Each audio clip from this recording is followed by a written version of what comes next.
വാർത്താ പകലിലെ പ്രധാന റിപ്പോർട്ടുകളുമായി വാർത്താമഴ ആരംഭിക്കുന്നു. ഞാൻ എസ് വിജയകുമാർ. നമ്മൾ ആദ്യ റിപ്പോർട്ടിലേക്ക് കടക്കുകയാണ്. ആരോഗ്യ മേഖലയിലെ പ്രതിസന്ധികൾ ചൂണ്ടിക്കാട്ടി സംസ്ഥാന വ്യാപകമായി കോൺഗ്രസിന്റെ പ്രതിഷേധം ഇന്ന് നടന്നു. സർക്കാർ മെഡിക്കൽ കോളേജുകൾക്ക് മുന്നിലായിരുന്നു പ്രതിഷേധ മാർച്ചും ധർണയും ഒക്കെ സംഘടിപ്പിച്ചത്. വയനാട് മാനന്തവാടി, പത്തനംതിട്ട കോന്നി മെഡിക്കൽ കോളേജുകൾക്ക് മുന്നിൽ പോലീസും പ്രവർത്തകരും തമ്മിൽ ഉന്തും തള്ളുമുണ്ടായി എന്നതാണ് അവിടെ നിന്ന് വരുന്ന റിപ്പോർട്ടുകൾ വ്യക്തമാക്കുന്നത്. തിരുവനന്തപുരം മെഡിക്കൽ കോളേജ് സൂപ്രണ്ട് ഓഫീസിലേക്ക് BJP മാർച്ചും ഇന്ന് സംഘർഷത്തിൽ കലാശിച്ചു. ആരോഗ്യ മേഖലയിൽ സർക്കാർ അവഗണനയും അനാസ്ഥയും തുടരുന്നെന്ന് ആരോപിച്ചാണ് കോൺഗ്രസിന്റെ സംസ്ഥാന വ്യാപക പ്രതിഷേധം. തിരുവനന്തപുരം മെഡിക്കൽ കോളേജിലെ യൂറോളജി വിഭാഗം തലവൻ ഡോക്ടർ ഹാരിസ് ഹസന്റെ തുറന്നുപറച്ചിലിന്റെ കൂടി പശ്ചാത്തലത്തിലാണ് ആരോഗ്യവകുപ്പിനെതിരെ കോൺഗ്രസ് പ്രതിഷേധവുമായി ഇറങ്ങിയത്. കണ്ണൂർ പരിയാരം മെഡിക്കൽ കോളേജിൽ പ്രതിഷേധ ധർണയുടെ സംസ്ഥാനതല ഉദ്ഘാടനം AICC general secretary KC Venugopal നിർവഹിച്ചു. അതീവ ഗുരുതരമായിട്ടുള്ള പ്രതിസന്ധിയെ നേരിട്ടുകൊണ്ടിരിക്കുകയാണ്. അത്യാസന്ന നിലയിലാണ് ആ ആരോഗ്യരംഗം. 8 മാസം കഴിഞ്ഞ് ഇതൊക്കെ നേരെയാക്കാൻ ആൺകുട്ടികൾ ഈ നാട്ടിൽ വരുമെന്നുള്ള സംശയമില്ല. പക്ഷെ ആ 8 മാസത്തേക്ക് കൂടി ജനങ്ങളെ ഇത് അനുഭവിപ്പിക്കാൻ ഞങ്ങൾ സമ്മതിക്കില്ല. കേരളത്തിലെ ആരോഗ്യ മേഖലയിലെ പ്രശ്നങ്ങൾ പഠിക്കാൻ UDF മെഡിക്കൽ കമ്മീഷനെ നിയോഗിക്കുമെന്ന് KPCC അധ്യക്ഷൻ സണ്ണി ജോസഫ്. വയനാട് മാനന്തവാടി മെഡിക്കൽ കോളേജ് കവാടത്തിന് മുന്നിൽ പോലീസും പ്രവർത്തകരും തമ്മിൽ ഉന്തും തള്ളുമുണ്ടായി.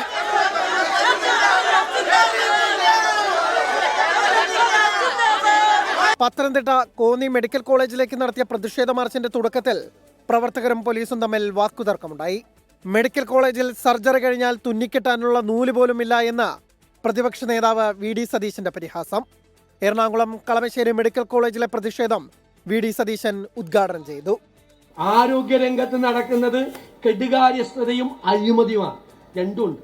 അഴിമതി, കൊള്ള, വെറും അഴിമതിയല്ല, കൊള്ള, തീവട്ടി കൊള്ളയാണ് നടക്കുന്നത്. കേരളം വെന്റിലേറ്ററിലാണ്. ഈ ഗവൺമെന്റ് ആരോഗ്യ കേരളത്തെ വെന്റിലേറ്ററിലാക്കി. തിരുവനന്തപുരം മെഡിക്കൽ കോളേജ് സൂപ്രണ്ട് ഓഫീസിലേക്ക് BJP മാർച്ച് നടത്തി.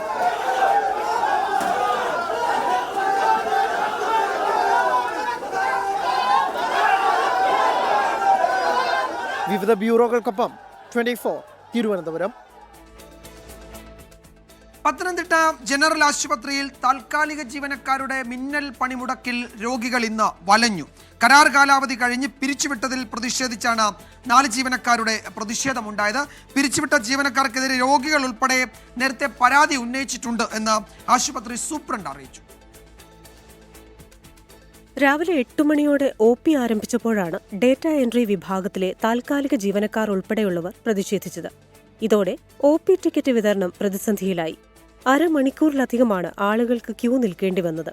ഇതൊരു ഒരു ആൾക്കാരുടെ കുത്തകയായിട്ട് വെച്ചിരിക്കുക. ഇവിടുത്തെ നിയമനങ്ങളും ഇവിടുത്തെ കാര്യങ്ങളും കുത്തകയായിട്ട് വെച്ചിരിക്കുക. അവര് നിയമിക്കുന്നു, അവര് പിൻവലിക്കുന്നു, അവര് സമരം ചെയ്യുന്നു.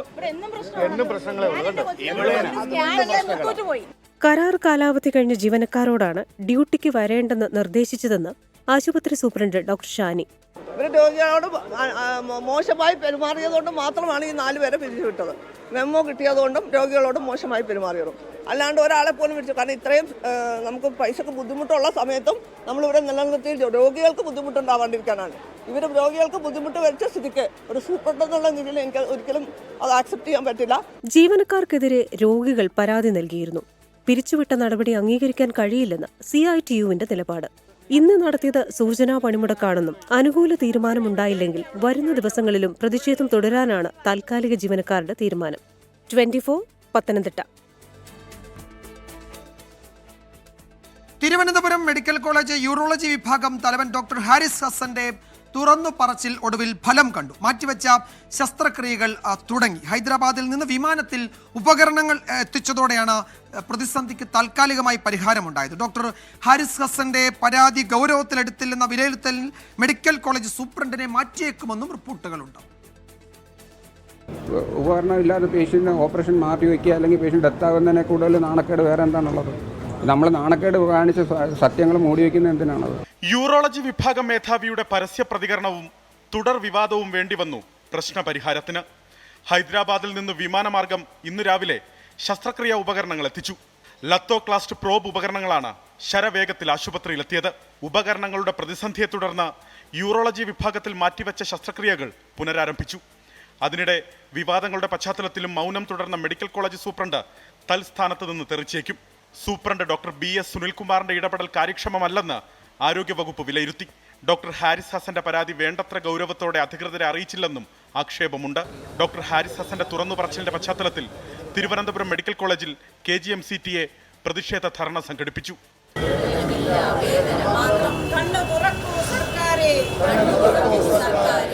മെഡിക്കൽ കോളേജിലെ ഡോക്ടേഴ്സ് ഹാരിസിനൊപ്പമെന്നും വിദഗ്ധ സമിതിയുടെ അന്വേഷണത്തിൽ പ്രതീക്ഷയുണ്ടെന്നും സംസ്ഥാന പ്രസിഡന്റ് ഡോക്ടർ റൊസ്നാര ബീഗം പറഞ്ഞു. അപ്പോൾ അദ്ദേഹം അത് ചൂണ്ടിക്കാണിച്ചപ്പോൾ അത് സിസ്റ്റം ഇംപ്രൂവ് ചെയ്യാനുള്ള ഒരു കാര്യമായിട്ട് അത് കണക്കിലെടുക്കുകയാണ് വേണ്ടത്. അപ്പോൾ അദ്ദേഹത്തിനെതിരെ നടപടി ഉണ്ടാവുകയാണെങ്കിൽ ഞങ്ങൾ സ്ട്രോങ് ആയി രംഗത്തിറങ്ങുന്നതായിരിക്കും. 24 തിരുവനന്തപുരം. ഇപ്പോൾ വരുന്ന ഒരു റിപ്പോർട്ടിലേക്കാണ് വാർത്താമഴ കടക്കുന്നത്. പാലക്കാട് ശ്രീകൃഷ്ണപുരത്തെ 9ാം ക്ലാസ്സുകാരി ആഷിർ നന്ദയുടെ മരണത്തിൽ അന്വേഷണ ഉദ്യോഗസ്ഥനെ സ്ഥലം മാറ്റിയിരിക്കുകയാണ്. നാട്ടുകൽ CI ഹബീബുള്ളയാണ് സ്ഥലം മാറ്റിയത്. T ശശികുമാറാണ് പുതിയ അന്വേഷണ ഉദ്യോഗസ്ഥൻ. അതേസമയം ആഷിർ നന്ദയുടെ മരണത്തിൽ നാട്ടുകൽ പോലീസ് സ്റ്റേഷനിലേക്ക് KSU നടത്തിയ മാർച്ചിൽ സംഘർഷമുണ്ടായി. ആ ദൃശ്യങ്ങളിലേക്ക് ആദ്യം.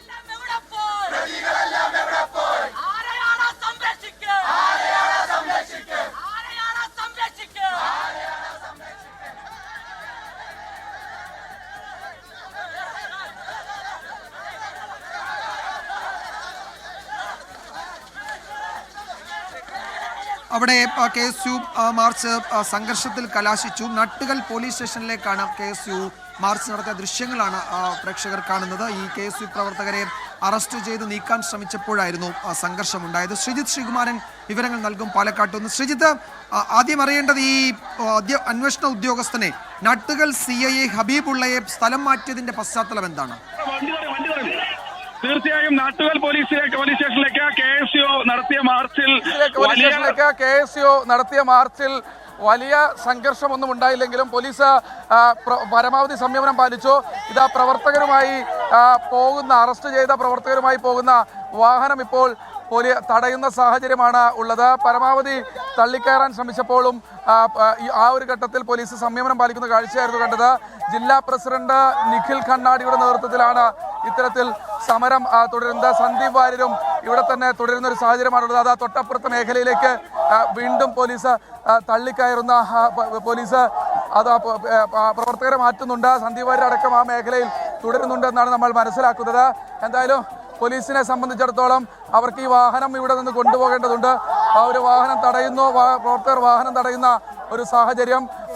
നട്ടുകൽ പോലീസ് സ്റ്റേഷനിലേക്ക് അല്പസമയം മുൻപ് KSU മാർച്ച് നടത്തിയത് ഈ ആഷിർ നന്ദയുടെ മരണവുമായി ബന്ധപ്പെട്ട് നാട്ടുകൽ CI ഹബീബുള്ള ഒരു അട്ടിമറി നടത്താൻ ശ്രമിക്കുന്നെന്ന് ആരോപിച്ചാണ്. നാട്ടുകൽ CIക്കെതിരാണ്. പക്ഷേ അതിൽ ഏറ്റവും രസകരമായ കാര്യം നാട്ടുകൽ CIയെ 4 ദിവസം മുൻപ് തന്നെ ഈ ചുമതലയിൽ നിന്ന് മാറ്റി നിർത്തിയിട്ടുണ്ട്. അദ്ദേഹത്തിന് ട്രാൻസ്ഫർ ഓർഡർ ആയിട്ടുണ്ട്. അദ്ദേഹത്തെ സൈബർ പോലീസിലേക്ക് മാറ്റിയതായാണ് ഇപ്പോൾ അറിയിച്ചിട്ടുള്ളത്. KSU പ്രവർത്തക അടക്കമുള്ള ആളുകൾ ഇവിടെ കുത്തിയിരുന്ന് പ്രതിഷേധിക്കുന്ന സാഹചര്യമാണ് നിലവിൽ ഉള്ളത്. വനിതാ പോലീസിന്റെ ഒരു സാന്നിധ്യം ഈ മേഖലയിലുണ്ട്. എന്തായാലും പോലീസിനെ സംബന്ധിച്ചിടത്തോളം ഈ വനിതാ പ്രവർത്തകരെ അതിനപ്പുറത്തേക്ക് കുറേയധികം പ്രവർത്തകർ, അത് KSU ജില്ലാ പ്രസിഡന്റ് നിഖിൽ ഖണ്ണാടിയുടെ നേതൃത്വത്തിലാണ് ഇപ്പോൾ ഈ ഒരു സമരം നടക്കുന്നത്. സന്ദീപ് വാര്യർ, കോൺഗ്രസിന്റെ വക്താവ് KPCC സന്ദീപ് വാര്യരാണ് ഈ സമരം ഉദ്ഘാടനം ചെയ്തത്. സന്ദീപ് വാര്യരും ഇവിടെ തന്നെ തുടരുന്ന ഒരു സാഹചര്യമാണ് നിലവിലുള്ളത്. എന്തായാലും വലിയ പ്രതിഷേധം അത് സന്ദീപ് വാര്യരുടെ നേതൃത്വത്തിൽ തന്നെയാണ് ഇപ്പോൾ നടക്കുന്നത്. വാഹനം തടഞ്ഞിരിക്കുകയാണ്.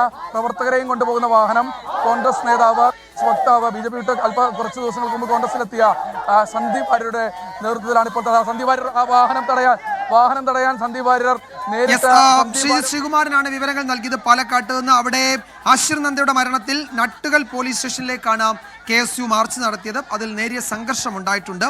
അതേസമയം ഈ CI ഹബീബുള്ളയെ സ്ഥലം മാറ്റുകയും ചെയ്തിട്ടുണ്ട്. T ശശികുമാറാണ് പുതിയ അന്വേഷണ ഉദ്യോഗസ്ഥൻ.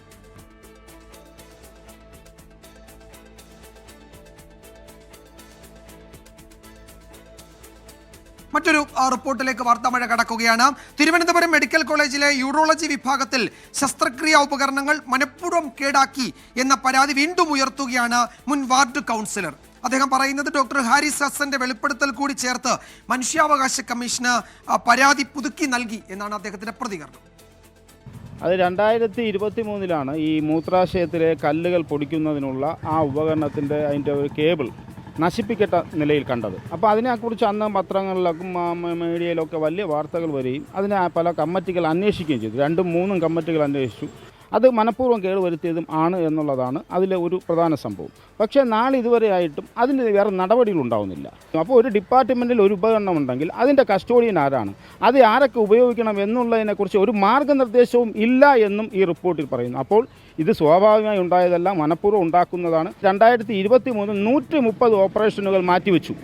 അതാണ് എൻ്റെ പരാതി. ആ പരാതി 2023 മുതൽ 25 വരെയും ഇതിവിടെ സംഭവിച്ചുകൊണ്ടേയിരിക്കുന്നു. മുൻ മുഖ്യമന്ത്രിയും മുതിർന്ന CPM നേതാവുമായ VS അച്യുതാനന്ദന്റെ ആരോഗ്യനില അതീവ ഗുരുതരമായി തുടരുകയാണ്. വെന്റിലേറ്ററിന്റെ സഹായത്തോടെയാണ് ജീവൻ നിലനിർത്തുന്നത്. ഡയാലിസിസ് തുടരുന്നുണ്ട്. തിരുവനന്തപുരം പട്ടം SUT ആശുപത്രിയിലാണ് VS ഇപ്പോൾ ചികിത്സയിൽ കഴിയുന്നത്. രാവിലെ general secretary CPM general secretary MA baby അദ്ദേഹത്തെ സന്ദർശിച്ചിരുന്നു. ഒരു പ്രതികരണത്തിലേക്ക് ആദ്യം.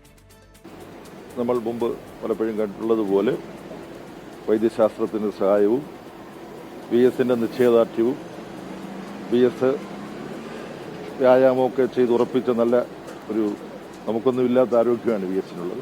അപ്പം അതൊക്കെ കൊണ്ട് അദ്ദേഹം ഈ ആരോഗ്യ പ്രതിസന്ധിയെ മറികടക്കുമെന്നാണ് നമുക്ക് പ്രതീക്ഷിക്കാൻ കഴിയുക.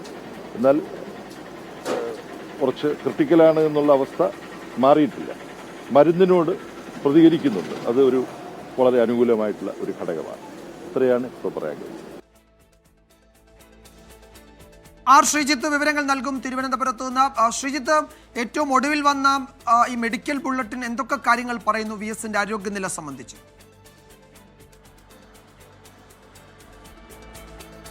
വിജയകുമാർ, കഴിഞ്ഞ തിങ്കളാഴ്ച മുതൽ തിരുവനന്തപുരത്തെ സ്വകാര്യ ആശുപത്രിയിൽ ചികിത്സയിൽ കഴിയുന്ന VS അച്യുതാനന്ദന്റെ ആരോഗ്യനില ഗുരുതരമായി തുടരുന്നു എന്നാണ് മെഡിക്കൽ ബുള്ളറ്റിനും പറയുന്നത്. ഇന്നലെ മെഡിക്കൽ കോളേജിലെ 7 സ്പെഷ്യലിസ്റ്റ് ഡോക്ടർമാരടങ്ങുന്ന സംഘം VSന്റെ ചികിത്സാ ക്രമീകരണങ്ങളും VSന്റെ ആരോഗ്യനിലയും വിലയിരുത്തിയിരുന്നു. അവർ നിലവിലുള്ള ചികിത്സ തുടരട്ടെ എന്ന നിർദ്ദേശമാണ് നൽകിയത്. അതുതന്നെയാണ് ഇന്ന് ചേർന്ന സ്വകാര്യ ആശുപത്രിയിലെ മെഡിക്കൽ ബോർഡിൻ്റെയും തീരുമാനം. നിലവിലുള്ള ചികിത്സയിൽ ഏറ്റവും പ്രധാനപ്പെട്ടത് എക്സ്റ്റേണൽ എയ്ഡ് ഉപയോഗിച്ചുള്ള ഡയാലിസിസ് ആണ്. CRRT സംവിധാനം അത് രാവിലെ മുതൽ ആരംഭിച്ചു. അത് 24 മണിക്കൂർ നീണ്ടു നിൽക്കുന്ന ഡയാലിസിസ് ആണ്. അത് തുടരുന്നുണ്ട്. ഒപ്പം തന്നെ ആൻറ്റിബയോട്ടിക് നൽകുന്ന ചികിത്സയുണ്ട്. അത് അദ്ദേഹത്തിൻ്റെ ഈ ശ്വാസകോശത്തിലും മറ്റും അണുബാധ നിയന്ത്രിക്കുന്നതിന് വേണ്ടിയാണ്. മരുന്നുകളോട് VS പ്രതികരിക്കുന്നുണ്ട് എന്നാണ് ഡോക്ടേഴ്സിൽ നിന്ന് നമുക്ക് അറിയാൻ കഴിയുന്നത്. എങ്കിൽ പോലും അദ്ദേഹത്തിൻ്റെ ആരോഗ്യനില തീർത്തും ഗുരുതരമാണ്. വെന്റിലേറ്ററിൻ്റെ സഹായത്തോടെയാണ് ജീവൻ നിലനിർത്തുന്നതെന്നാണ് മെഡിക്കൽ ബുള്ളറ്റിൻ പറയുന്നത്. യെസ്, മരുന്നുകളോട് പ്രതികരിക്കുന്നുണ്ട് എന്നതാണ് ഒരു വളരെ പോസിറ്റീവായ ഒരു സൈൻ. അദ്ദേഹത്തിന് ഇപ്പോൾ നൽകുന്ന ചികിത്സ തുടരും. ആവശ്യമെങ്കിൽ അതിലെന്തെങ്കിലുമൊക്കെ മാറ്റങ്ങൾ വരുത്തും വിശദമായ പരിശോധനയ്ക്ക് ശേഷമെന്നാണ് ഈ മെഡിക്കൽ ബുള്ളറ്റിനിൽ തന്നെ പറയുന്നത്. ശ്രീജിത്താണ് വിവരങ്ങൾ നൽകിയത് തിരുവനന്തപുരത്ത് നിന്ന്. സംസ്ഥാന പോലീസ് മേധാവിയായി റവാഡ ചന്ദ്രശേഖർ ഇന്ന് ചുമതലയേറ്റു. രാവിലെ 7 മണിക്ക് പോലീസ് ആസ്ഥാനത്ത് നടന്ന ചടങ്ങിലാണ് അദ്ദേഹം ചുമതല ഏറ്റെടുത്തത്. കൂത്തുപറമ്പ് വെടിവെപ്പുമായി ബന്ധപ്പെട്ട ചോദ്യങ്ങൾക്ക് അദ്ദേഹം ഇന്ന് മറുപടി പറഞ്ഞില്ല. നിയമനത്തെ ന്യായീകരിച്ച് CPM കണ്ണൂർ ജില്ലാ കമ്മിറ്റി രംഗത്തു.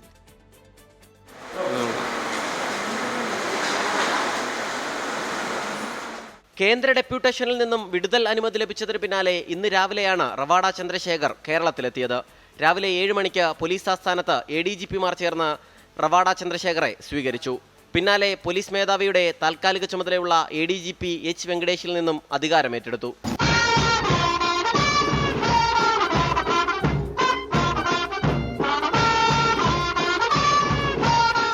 ലഹരിമരുന്ന് വ്യാപനത്തിനെതിരെ ശക്തമായ നടപടിയെടുക്കുമെന്നും ഗുണ്ടകളെ നേരിടുന്ന പ്രവർത്തികൾ തുടരുമെന്നും റവാഡ ചന്ദ്രശേഖർ. എന്നാൽ കൂത്തുപറമ്പ് വെടിവെപ്പ് വിവാദത്തെക്കുറിച്ചുള്ള ചോദ്യത്തിന് ഇതായിരുന്നു മറുപടി. കൂത്തുപറമ്പ് വെടിവെപ്പ് വിവാദത്തിൽ ഉൾപ്പെട്ട ഉദ്യോഗസ്ഥനെ പോലീസ് തലപ്പത്ത് നിയമിച്ചതിൽ CPIM ന്യായീകരണം തുടരുകയാണ്. ആരോപണങ്ങളല്ല, അന്വേഷണത്തിലെ കണ്ടെത്തലിലാണ് പ്രാധാന്യമെന്ന് CPIM കണ്ണൂർ ജില്ലാ സെക്രട്ടറി KK രാഗേഷ്. വിവിധ ഘടകങ്ങൾ പരിശോധിച്ചപ്പോൾ അതിലേറ്റവും ഉചിതമായി കേരളത്തിലെ പോലീസ് ഫോഴ്സിനെ സംസ്ഥാന സർക്കാരിൻ്റെ പോലീസ് നയത്തിന് അനുസൃതമായി നയിക്കാൻ വേണ്ടി കഴിയുന്നത് ആരാണോ അങ്ങനെ ഒരാളെയായിരിക്കും സ്വാഭാവികമായും സംസ്ഥാന സർക്കാർ തെരഞ്ഞെടുത്തിട്ടുണ്ടാവുക. ഔദ്യോഗികമായി ചുമതലയേറ്റെടുത്ത റവാഡ ചന്ദ്രശേഖർ ആദ്യമായി പങ്കെടുത്തത് കണ്ണൂരിൽ നടക്കുന്ന സർക്കാരിന്റെ മേഖലാ അവലോകന യോഗത്തിലാണ്. 24 തിരുവനന്തപുരം. പുതിയ പോലീസ് മേധാവിയുടെ നിയമനം കേന്ദ്ര സർക്കാരുമായി മുഖ്യമന്ത്രി ഉണ്ടാക്കിയ ധാരണപ്രകാരമെന്ന് AICC general secretary KC Venugopal പറഞ്ഞു. നിതിൻ അഗർവാളിനെ പോലീസ് മേധാവി ആക്കാതിരിക്കാൻ കാരണമുണ്ട്. വേണ്ടി വന്നാൽ അക്കാര്യം വെളിപ്പെടുത്തുമെന്നും KC വേണുഗോപാൽ. കേന്ദ്ര സർക്കാരുമായിട്ടുള്ള ഒത്തുതീർപ്പ് സ്ഥാനാർത്ഥിയാണ് ഈ പുതിയ DGP എന്നുള്ള കാര്യത്തിൽ സംശയമില്ല. ഇത് കേന്ദ്രവുമായിട്ടുള്ള ഒരു രണ്ടാമത്തെ ഡീലാണ്. ഈ ഡീൽ DGPയുടെ കാര്യത്തിൽ നടന്നിരിക്കുന്നത്. ഇതിനകത്ത് വലിയ ദുരൂഹതയുണ്ടെന്നാണ് എൻ്റെ അഭിപ്രായം. അതിൽ ഒന്നാം റാങ്കുകാരനായ നിതിൻ അഗർവാളിനെ കുറിച്ച് ചില അഭിപ്രായ വ്യത്യാസങ്ങൾ കേന്ദ്ര സർക്കാർ പറഞ്ഞിട്ടുണ്ടായിരുന്നു. അദ്ദേഹം BSF ഡയറക്ടർ ജനറൽ ആയിരുന്നപ്പോൾ ചെയ്ത ചില കാര്യങ്ങളെക്കുറിച്ച് അഭിപ്രായ വ്യത്യാസം ആർക്കുണ്ടായിരുന്നു? മോദി സർക്കാരിനുണ്ടായിരുന്നു. ഞാൻ അതിൻ്റെ വിശദാംശങ്ങൾ എൻ്റെ കയ്യിലുണ്ട്. എന്താണ് അദ്ദേഹം BSF ഡയറക്ടർ ആയിരുന്നപ്പോൾ എനിക്ക് നിതിൻ അഗർവാൾ അറിയാം. ഞാൻ ഒരു ഉദ്യോഗസ്ഥനോട് ഞങ്ങൾക്ക് ആർക്കും പ്രത്യേക താല്പര്യമോ പ്രത്യേക വിദ്വേഷമോ ഒന്നുമില്ല. ചുമതല ഏറ്റെടുത്ത ശേഷം നടത്തിയ ആദ്യ വാർത്താ സമ്മേളനത്തിൽ ചില നാടകീയ രംഗങ്ങളും ഉണ്ടായി. വാർത്താ സമ്മേളനത്തിനിടെ മാധ്യമപ്രവർത്തകനല്ലാത്ത ഒരാൾ പോലീസ് മേധാവിയുടെ അടുത്തേക്ക് ചില പേപ്പറുകളും ഒക്കെ അയച്ചെന്ന് ചില ചോദ്യങ്ങളൊക്കെ ചോദിച്ചു. ഒരു മുൻ പോലീസ് ഉദ്യോഗസ്ഥനാണ് ഈ വാർത്താ സമ്മേളനത്തിനിടയിൽ വന്ന് DGPയോട് പരാതി പറഞ്ഞത്, ചോദ്യങ്ങൾ ചോദിച്ചത് എന്നാണ് റിപ്പോർട്ടുകൾ. സംസ്ഥാന പോലീസ് മേധാവിയുടെ ചുമതല ഏറ്റെടുത്ത ശേഷം റവാഡ ചന്ദ്രശേഖർ നടത്തിയ ആദ്യ വാർത്താ സമ്മേളനം. മാധ്യമപ്രവർത്തകരുടെ ചോദ്യങ്ങൾക്കിടയിൽ മറ്റൊരു ചോദ്യം. മുൻ പോലീസ് ഉദ്യോഗസ്ഥനായ ബഷീർ എന്നയാൾ എഴുന്നേറ്റ് നിന്ന് തനിക്ക് ചില കാര്യങ്ങൾ പറയാനുണ്ടെന്ന് അറിയിച്ചു.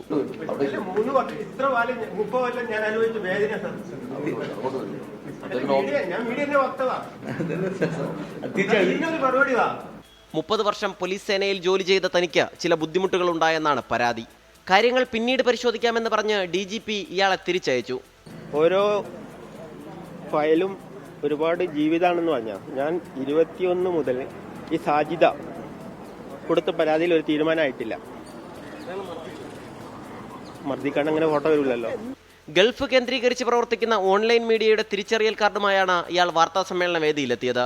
ഗുരുതരമായ സുരക്ഷാ വീഴ്ച എന്നാണ് വിലയിരുത്തൽ. ഇക്കാര്യം പോലീസ് വിശദമായി അന്വേഷിക്കും.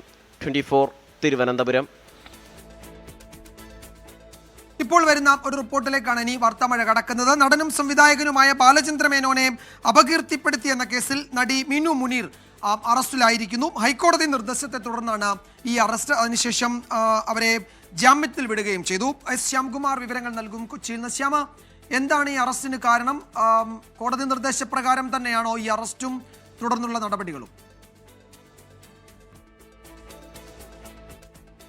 വിജയകുമാർ, നടൻ ബാലചന്ദ്ര മേനോനെ സമൂഹ മാധ്യമങ്ങളിലൂടെ അധിക്ഷേപിച്ചു എന്നുള്ളതായിരുന്നു ബാലചന്ദ്ര മേനോൻ നൽകിയ പരാതി. അത് മിനു മുനീർ എന്ന നടിക്കെതിരായിട്ടാണ് പരാതി നൽകിയത്. ഈ പരാതിയിൽ പോലീസ് കേസെടുത്തതിന് പിന്നാലെ നടി ഹൈക്കോടതിയിൽ മുൻകൂർ ജാമ്യാപേക്ഷയുമായി ചെന്നിരുന്നു. എന്നാൽ ജാമ്യാപേക്ഷ കോടതി തള്ളി. പിന്നീട് സ്റ്റേഷനിൽ ഹാജരാകുമ്പോൾ അറസ്റ്റ് രേഖപ്പെടുത്തുകയാണെങ്കിൽ സ്റ്റേഷൻ ജാമ്യം നൽകണമെന്ന് നിർദ്ദേശിക്കുകയും ചെയ്തു. ഇന്നലെയാണ് ഇവർ സൈബർ സ്റ്റേഷനിൽ, എറണാകുളം തൃക്കാക്കര സൈബർ സ്റ്റേഷനിൽ ഹാജരായത്. അവിടെ കേസ് എടുക്കുകയും ഇവരെ അറസ്റ്റ് രേഖപ്പെടുത്തിയ ശേഷം സ്റ്റേഷൻ ജാമ്യം നൽകി വിട്ടയക്കുകയുമായിരുന്നു. ഇനി അതിന്റെ തുടർ നടപടികൾ ഉണ്ടാകുമെന്ന് പോലീസ് അറിയിച്ചിട്ടുണ്ട്. വിജയകുമാർ. ശ്യാംകുമാറാണ് വിവരങ്ങൾ നൽകിയത് കൊച്ചിയിൽ നിന്ന്. മറ്റൊരു പ്രധാന റിപ്പോർട്ടിലേക്കാണ് നമ്മൾ ഇനി കടക്കുന്നത്. ഗവർണർ പ്രവർത്തിക്കേണ്ടത് മന്ത്രിസഭയുടെ നിർദ്ദേശമനുസരിച്ചെന്ന കുട്ടികളെ പഠിപ്പിക്കാൻ ഒരുങ്ങുകയാണ് സംസ്ഥാന സർക്കാർ. ഗവർണറുടെ അധികാര പരിധിയും പദവിയുമൊക്കെയായി ബന്ധപ്പെട്ട കോടതി വിധികളും വ്യക്തമാക്കുന്ന ഒരു പാഠഭാഗമാണ് വിദ്യാഭ്യാസ വകുപ്പ് ഇപ്പോൾ തയ്യാറാക്കുന്നത്. വെള്ളിയാഴ്ച ചേരുന്ന കരിക്കുലം കമ്മിറ്റി ഈ പാഠഭാഗത്തിന് അന്തിമാംഗീകാരം നൽകും. സംസ്ഥാനങ്ങളിൽ ഗവർണർക്കുള്ള അധികാരം, അധികാരപരിധി, ചുമതലകൾ എന്നിവ വിദ്യാർത്ഥികളെ പഠിപ്പിക്കുന്നതിനുള്ള പാഠഭാഗങ്ങൾ തയ്യാറായി. 10ാം ക്ലാസ് സാമൂഹ്യ പാഠപുസ്തകത്തിൽ ഇന്ത്യൻ ജനാധിപത്യത്തെക്കുറിച്ചുള്ള പാഠത്തിലാണ് ഗവർണറെക്കുറിച്ച് പറയുന്നത്. ഗവർണർ പ്രവർത്തിക്കേണ്ടത് മന്ത്രിസഭയുടെ നിർദ്ദേശം അനുസരിച്ചാണെന്നും പാഠഭാഗത്തിൽ പറയുന്നുണ്ട്. ഗവർണറുടെ അധികാരത്തെക്കുറിച്ചുള്ള സമീപകാല കോടതി വിധികളും പാഠപുസ്തകത്തിൽ ഉൾപ്പെടുത്തി. ഗവർണർ അധികാരപരിധി വിട്ടാൽ കോടതിയെ സമീപിക്കാമെന്ന് പറയുന്നതിലാണ് കോടതി വിധികൾ ഉദ്ധരിക്കുന്നത്. സാമൂഹ്യപാഠ പാഠപുസ്തകത്തിന്റെ 2ാം ഭാഗത്തിന് അംഗീകാരം നൽകാൻ കരിക്കുലം കമ്മിറ്റി വെള്ളിയാഴ്ച ചേരും. കരിക്കുലം കമ്മിറ്റി അംഗീകരിച്ചാൽ ഈ അക്കാദമിക് വർഷം തന്നെ 10ാം ക്ലാസ് വിദ്യാർത്ഥികൾ ഗവർണറെ കുറിച്ചുള്ള പാഠങ്ങൾ പഠിക്കും. കാവിക്കൊടിയേന്തിയ ഭാരതാംബ ചിത്രവിവാദത്തിൽ രാജ്ഭവനിലെ പരിപാടിയിൽ നിന്ന് ഇറങ്ങിപ്പോയതിന് പിന്നാലെയാണ് ഗവർണറെ കുറിച്ചുള്ള പാഠങ്ങൾ കുട്ടികളെ പഠിപ്പിക്കുമെന്ന് വിദ്യാഭ്യാസ മന്ത്രി വി ശിവൻകുട്ടി പ്രഖ്യാപിച്ചത്. ഉമേഷ് ബാലകൃഷ്ണൻ, 24 തിരുവനന്തപുരം. ഗവർണറുടെ സുരക്ഷയ്ക്ക് നിയോഗിച്ച പോലീസ് ഉദ്യോഗസ്ഥരെ മണിക്കൂറുകൾക്കകം സ്ഥലം മാറ്റിയതിൽ രാജ്ഭവന് കടുത്ത അതൃപ്തി. സംസ്ഥാന സർക്കാരിനെ രാജ്ഭവൻ ഇക്കാര്യത്തിൽ അതൃപ്തി അറിയിച്ചേക്കും എന്നാണ് ഞങ്ങളുടെ തിരുവനന്തപുരം ബ്യൂറോ റിപ്പോർട്ട് ചെയ്യുന്നത്. സാങ്കേതിക പ്രശ്നത്തെ തുടർന്നാണ് സ്ഥലം മാറ്റ ഉത്തരവ് റദ്ദാക്കിയത് എന്നാണ് സർക്കാരിന്റെ വാദം. രാജ്ഭവൻ ആവശ്യപ്പെട്ട പോലീസ് ഉദ്യോഗസ്ഥരെ നിയമിച്ച സ്ഥലം മാറ്റ ഉത്തരവ് മണിക്കൂറുകൾക്കകം റദ്ദാക്കിയിരുന്നു. 6 പോലീസുകാരുടെയും ഒരു ഡ്രൈവറുടെയും പേരാണ് രാജ്ഭവൻ നിർദ്ദേശിച്ചിരുന്നത്.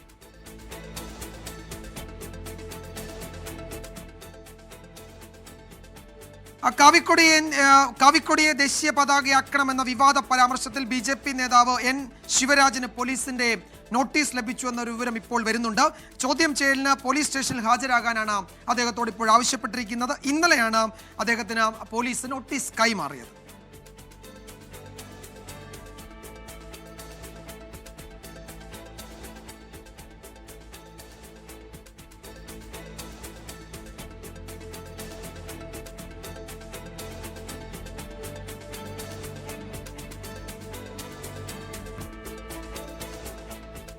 മൂന്നാറിൽ വീണ്ടും സാഹസിക യാത്ര. ടൂറിസ്റ്റ് ബസ്സിന് മുകളിൽ കയറി നിന്നും വശങ്ങളിൽ തൂങ്ങിയും യുവാക്കൾ അഭ്യാസ പ്രകടനം നടത്തി എന്നാണ് ഞങ്ങളുടെ ഇടുക്കി ബ്യൂറോ റിപ്പോർട്ട് ചെയ്യുന്നത്. മൂന്നാർ പെരിയ കനാലിന് സമീപമായിരുന്നു ഈ സംഭവം. അതിന്റെ ദൃശ്യങ്ങൾ 24 ലഭിച്ചിട്ടുണ്ട്. ആ ദൃശ്യങ്ങൾ ആദ്യം കാണാം.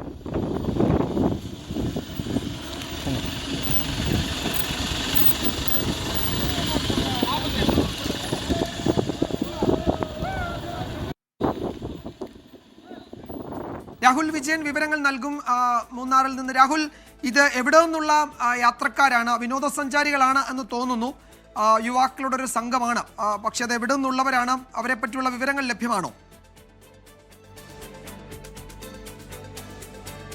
വിജയകുമാർ, തമിഴ്നാട് രജിസ്ട്രേഷനിലുള്ള ടൂറിസ്റ്റ് ബസ്സിലാണ് ഈ അപകടയാത്ര എന്നുള്ളതാണ് നമുക്ക് മനസ്സിലാക്കാൻ കഴിയുന്നത്. അതിന്റെ നമ്പറൊക്കെ പരിശോധിക്കുമ്പോൾ അങ്ങനെയാണ് അറിയുന്നത്. മൂന്നാറിൽ നിന്ന് പൂപ്പാറയ്ക്ക് പോകുന്ന ഭാഗത്ത് പെരിയ കനാലിലാണ് ഈ അപകടകരമായ രീതിയിൽ ഈ വാഹനത്തിന് മുകളിലും അതുപോലെ തന്നെ സൈഡിലും തൂങ്ങി നിന്നുകൊണ്ടുള്ള ഈ യാത്ര. ദൃശ്യങ്ങൾ കാണുമ്പോൾ തന്നെ ഭയങ്കര പേടിയാകുന്നുണ്ട്. കാരണം എപ്പോൾ വേണമെങ്കിലും ഒരു വശത്തേക്ക് ചെരിയാവുന്ന രീതിയിലാണ് ആളുകൾ അതിന്റെ മുകളിൽ നിന്ന് താഴേക്ക് വീഴാവുന്ന ഒരു സാഹചര്യം കൂടി ഉണ്ട് എന്നുള്ളത് ആ ദൃശ്യങ്ങളിൽ തന്നെ വ്യക്തമാണ്. എത്രയെത്ര ആവർത്തിച്ച് നടപടിയെടുത്താലും മൂന്നാറിൽ കൊച്ചി ധനുഷ്കോടി ദേശീയപാതയിൽ ഈ സാഹസിക യാത്ര ഒരു സ്ഥിരം കാഴ്ച തന്നെയാണ്. പക്ഷേ ഇത്തരത്തിലൊരു ബസിന്റെ മുകളിൽ ഇങ്ങനൊരു അപകടയാത്ര ഇതാദ്യമായിട്ട് കാണുകയാണ് എന്നാണ് നമുക്ക് മനസ്സിലാക്കാനും കഴിയുന്നത്. എന്തായാലും ഇതിൽ മോട്ടോർ വാഹന വകുപ്പിന്റെ നടപടി ഉണ്ടാകുമോ ഇല്ലയോ എന്നുള്ളത് കാത്തിരുന്ന് തന്നെ കാണണം. കാരണം ഇത് മൂന്നാറിൽ നിന്ന് തിരികെ തമിഴ്നാട്ടിലേക്ക് പോകുന്ന ബസ്സാണ്. മൂന്നാറിൽ നിന്ന് അധികം ദൂരമില്ല ചെക്ക് പോസ്റ്റ് അതിർത്തി കടക്കാൻ വേണ്ടി. അങ്ങനെയെങ്കിൽ ഇവർക്കെതിരെ എന്ത് നടപടി ഉണ്ടാകാനാണ് എന്നുള്ളതാണ് പ്രധാനപ്പെട്ട ചോദ്യം. അതുണ്ടാകാനുള്ള സാധ്യത വളരെ കുറവാണ്. പക്ഷേ ഇത്തരത്തിലുള്ള അപകടയാത്രകൾ പരമാവധി ഒഴിവാക്കുന്നതിന് വേണ്ടിയുള്ള നടപടികൾ, പരിശോധനകൾ കൂടുതൽ കാര്യക്ഷമമാക്കണം കൊച്ചി ധനുഷ്കോടി ദേശീയപാതയിൽ എന്നുള്ളതാണ് വളരെ പ്രധാനപ്പെട്ട കാര്യം. ഈ വാഹനത്തിന്റെ ഒപ്പം ഈ ബസ് മുന്നോട്ട് പോകുന്നതിനൊപ്പം ആ വളവിൽ തിരിയുന്നതിനൊപ്പം കുറച്ച് ആളുകൾ ആ സൈഡിൽ നടക്കുന്നും ഓടുന്നുമുണ്ട്. അവർക്കും ഈ വലിയ തരത്തിൽ അപകടം ഉണ്ടാകാവുന്ന വിധത്തിലാണ് ഈ വണ്ടി ഓടിയിരുന്നത് എന്നുള്ളതാണ് ഏറ്റവും പ്രധാനപ്പെട്ട കാര്യം. അതുകൊണ്ട് തന്നെ ഇത്തരം യാത്രകൾ ഇത് കാണുന്നവരുണ്ടെങ്കിൽ അത് പരമാവധി ഒഴിവാക്കുക. സാധാരണയായി ഈ ആളുകൾ ഇത്തരത്തിലുള്ള അപകടയാത്ര ചെയ്യുമ്പോൾ അത് മറ്റ് ആളുകൾക്കും ബുദ്ധിമുട്ടുണ്ടാക്കും, മറ്റു വാഹനയാത്രികർക്കും ബുദ്ധിമുട്ടുണ്ടാക്കും. അത്തരം സാഹചര്യങ്ങൾ പൂർണ്ണമായും ഒഴിവാക്കപ്പെടേണ്ടതുമാണ്. വിജയകുമാർ. ഈ ദൃശ്യങ്ങൾ മൂന്നാർ പെരിയ കനാലിലാണ്. അവിടെ നിന്നുള്ളതാണ് ഈ ദൃശ്യങ്ങൾ. തമിഴ്നാട്ടിൽ നിന്നുള്ള വിനോദസഞ്ചാരികളാണെന്ന് തോന്നുന്നു. രാഹുൽ സൂചിപ്പിച്ചതുപോലെ അവരെ യാത്രയൊക്കെ കഴിഞ്ഞ് തിരികെ പോയിട്ടുണ്ടാകും. നടപടിയെടുക്കലൊക്കെ ഇനിയും ബുദ്ധിമുട്ടായിരിക്കും. പക്ഷേ ഇതൊരു മുന്നറിയിപ്പാണ്. ഇത്തരം സാഹസിക യാത്രകൾ വലിയ അപകടം ഉണ്ടാക്കും, അവർക്ക് തന്നെയല്ല മറ്റുള്ളവർക്കും. അതാണ് ഈ ദൃശ്യങ്ങളൊക്കെ നൽകുന്ന പാഠവും. മറ്റൊരു പ്രധാന വാർത്തയിലേക്ക് വാർത്താമഴ കടക്കുകയാണ്. തെലങ്കാനയിലെ മരുന്ന് നിർമ്മാണ ഫാക്ടറിയിൽ ഇന്നലെ പുലർച്ചെയുണ്ടായ സ്ഫോടനത്തിൽ മരണം 37ആയി. മൃതദേഹങ്ങൾ കത്തിക്കരിഞ്ഞ നിലയിലാണ് കണ്ടെത്തിയത്. മുഖ്യമന്ത്രി രേവന്ത് റെഡ്ഡിയും ഇന്ന് അപകട സ്ഥലം സന്ദർശിച്ചു. രക്ഷാപ്രവർത്തനം ഇപ്പോഴും തുടരുകയാണ്. ഇന്നലെ പുലർച്ചെയായിരുന്നു ഹൈദരാബാദ് പശ്ചാമൈലാരത്തെ സിഗച്ചി കമ്പനിയിൽ ബോയിലർ പൊട്ടിത്തെറിച്ച് അപകടമുണ്ടായത്. രാത്രി നടത്തിയ തെരച്ചിലാണ് കൂടുതൽ മൃതദേഹങ്ങളും ശരീരഭാഗങ്ങളും കണ്ടെത്തിയത്. 37 പേർ മരിച്ചതായാണ് ഔദ്യോഗിക കണക്ക്. മരണസംഖ്യ ഉയർന്നേക്കുമെന്നാണ് ആശങ്ക. കത്തിക്കരിഞ്ഞ നിലയിലുള്ള മൃതദേഹങ്ങളുടെ DNA പരിശോധന നടന്നുവരുന്നു. 20-ലധികം പേർ ഗുരുതര പരിക്കുകളോടെ ചികിത്സയിലാണ്. 90 പേരായിരുന്നു അപകട സ്ഥലത്തുണ്ടായിരുന്നത്. ഇനിയും 27 പേരെ കണ്ടെത്താനുള്ളതായി തൊഴിലാളികൾ പറയുന്നു. മുഖ്യമന്ത്രി രേവന്ത് റെഡ്ഡി അപകടസ്ഥലം സന്ദർശിച്ച് സ്ഥിതിഗതികൾ വിലയിരുത്തി. അപകടത്തിൽ സർക്കാർ വിശദമായ റിപ്പോർട്ട് തേടിയിട്ടുണ്ട്. 24 ചെന്നൈ. ശിവകാശിയിലെ പടക്ക നിർമ്മാണശാലയിലുണ്ടായ സ്ഫോടനത്തിൽ 7 തൊഴിലാളികൾ മരിച്ചു എന്നൊരു വിവരം കൂടി ഇപ്പോൾ വരുന്നുണ്ട്. 2 സ്ത്രീകൾ ഉൾപ്പെടെയാണ് മരിച്ചത്. കുട്ടികൾ ഉൾപ്പെടെ നിരവധി പേർക്ക് ഗുരുതരമായി പരിക്കേൽക്കുകയും ചെയ്തു.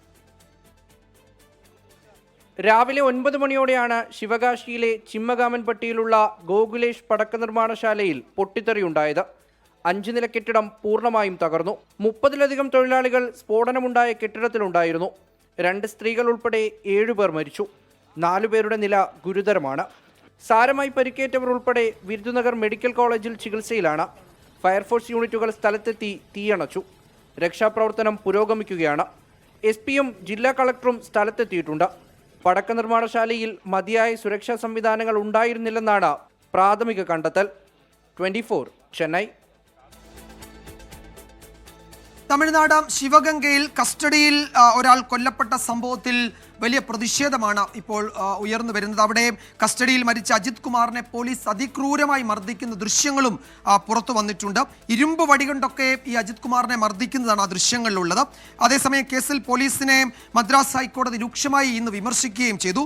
തിരുഭുവനം ജുഡീഷ്യൽ മജിസ്ട്രേറ്റിനോട് ഹൈക്കോടതി റിപ്പോർട്ട് ആവശ്യപ്പെട്ടിരിക്കുകയാണ്. മുഹമ്മദ് റഹീസ് ചെന്നൈയിൽ നിന്ന് വിവരങ്ങൾ നൽകും. റഹീസ്, ഈ മർദ്ദനത്തിൻ്റെ അതിക്രൂരമായി ആ ചെറുപ്പക്കാരനെ മർദ്ദിക്കുന്ന ദൃശ്യങ്ങൾ പുറത്തു വന്നിട്ടുണ്ട്. സർക്കാരിനെതിരെ വലിയ പ്രതിഷേധവും അവിടെ ഉയർന്നു വരുന്നുണ്ടല്ലോ. എന്തൊക്കെയാണ് പുതിയ വിവരങ്ങൾ റഹീസ്?